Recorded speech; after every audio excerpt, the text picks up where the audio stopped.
To change screen lock type, as swipe, in Samsung Galaxy S10. Open Settings. From a home screen, swipe up or down from the center of the display to access the apps screen.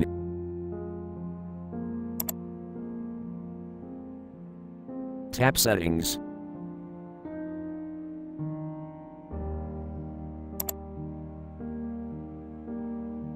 Tap Lock Screen.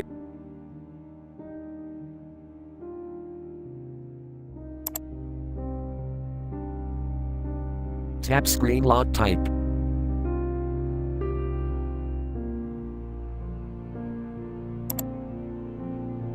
Enter your PIN, and then tap Done.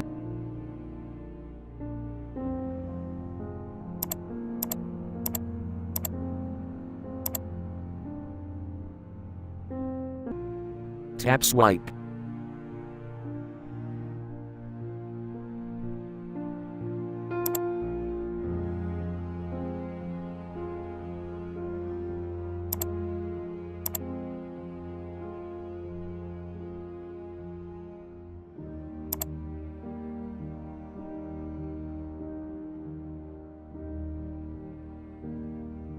Thank you for watching. Have a nice day.